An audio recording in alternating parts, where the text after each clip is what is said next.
on the square, which was called Wilsonblow at the time. But the tower is one of the few remaining buildings bearing silent witness to a medieval fortified city, and the centenary of Belgium's independence looms on the horizon. That's why Louis Zimmer is willing to make a work of art characterized by time. He works on it for years, and in 1930, Zimmer's artistic centenary clock is housed in the restored Cornelius Tower, which since then has been called the Zimmer Tower. In the initial phase, 13 clock faces are applied to the front of the Zimmer Tower. But on the side, you can also see the automatons of the striking mechanism, a sundial and a carousel.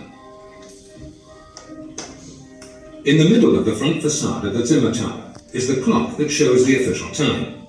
Around it, there are 12 clocks that represent different aspects of astronomy, geophysics, and the calendar.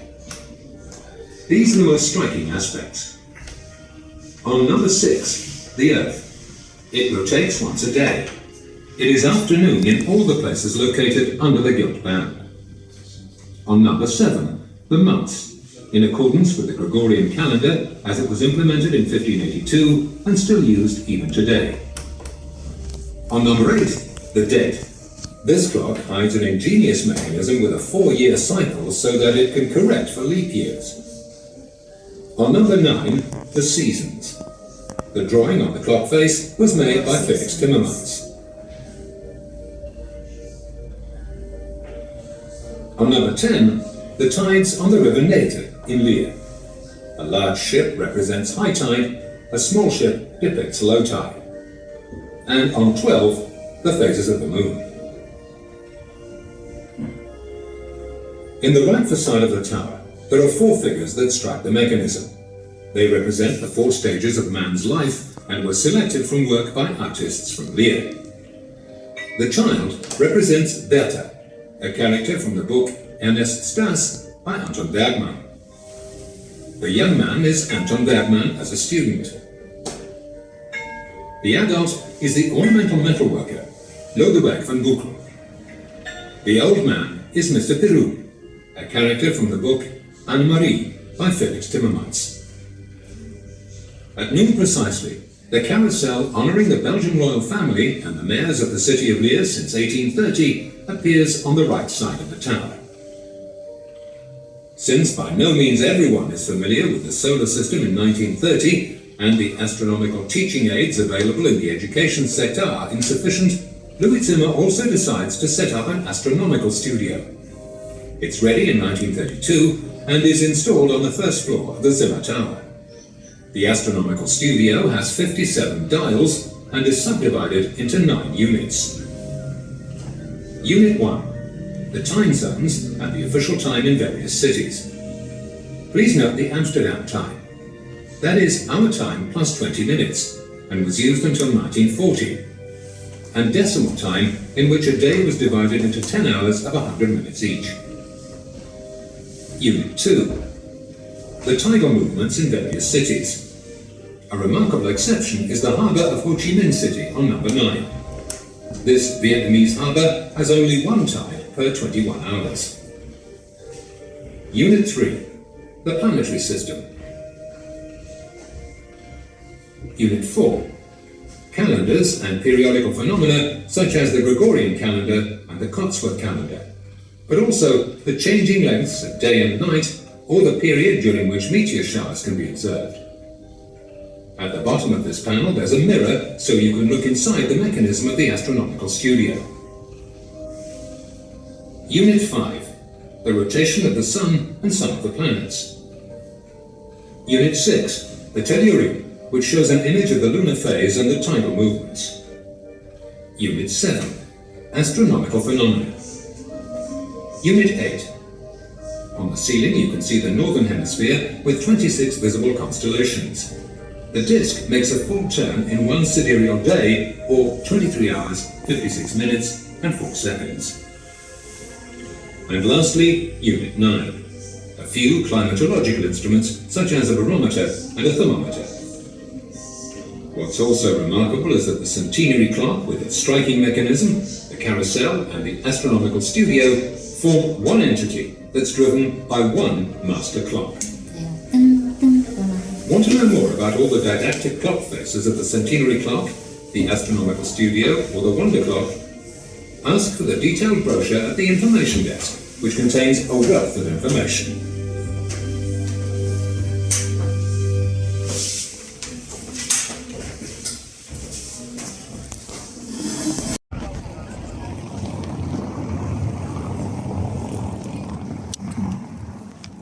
See the driving mechanism of the jubilee.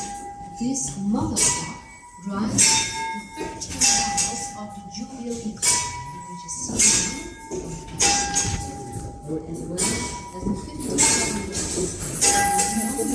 the 4 pointers of the striking forks and the 12 stitches of the parallel. The propulsion of the mechanism is set in action every 6 seconds. A pendulum equipped with a Graham space regulates accurately the course of all performances. This little mother clock is operated thanks to a weight of 40 kilos that slowly goes down due to gravitational forces. This weight has to be pulled up manually twice a day. Up until 1927, this tower was called the Cornelius Tower. It was one of the last remains of the medieval fortification of Lier. In 1928, the restoration of the tower was initiated and the Jubilee clock was designed and assembled. Finally, in 1930, it was festively inaugurated on the occasion of the centenary of Belgium, and the name of the tower was officially changed to Zimmer Tower. Louis Zimmer, the creator and constructor of this small universe within 4 walls, was a watchmaker by profession and a self-made astronomer. He died in 1970 at the age of 82. The municipality has granted him the title of honorary citizen for his considerable contribution to the touristical attractiveness of the city of Lier. Zimmer had an excellent reputation throughout the world, yet it never turned his head. Ladies and gentlemen, we thank you for your kind attention.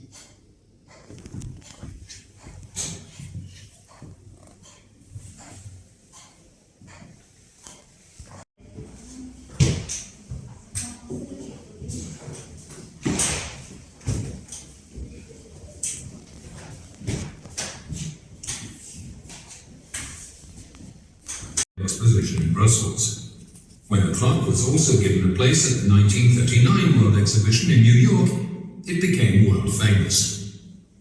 The clock is divided into 3 panels, each with a large dial that shows the sidereal time, the official Belgian time, and the decimal time. Each panel also has 3 columns, each with 10 dials.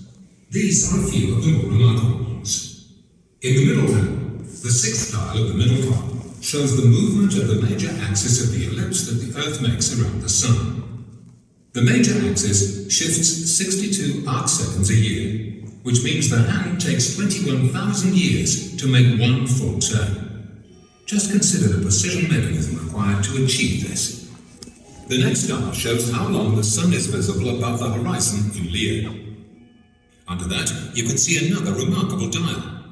The imaginary axis around which the Earth revolves makes a slow, circular movement.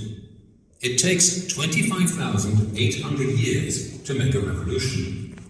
This is called the general precession, or the progress of the poles.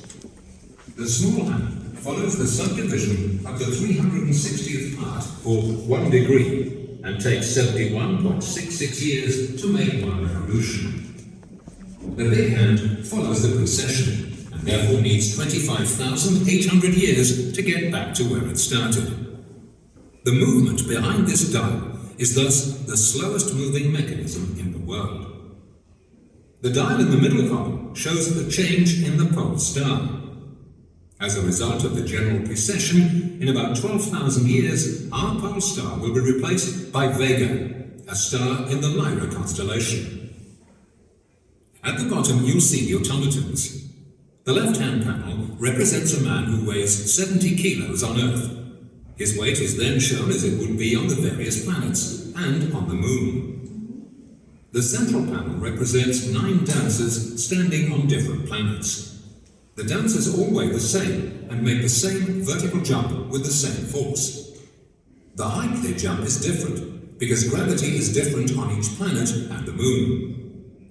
These presentations work automatically every hour when the clock strikes. Don't forget to go and take a look at the back of the wonder clock. There you can admire the mechanisms that move every 30 seconds, driven by a master with a pendulum movement.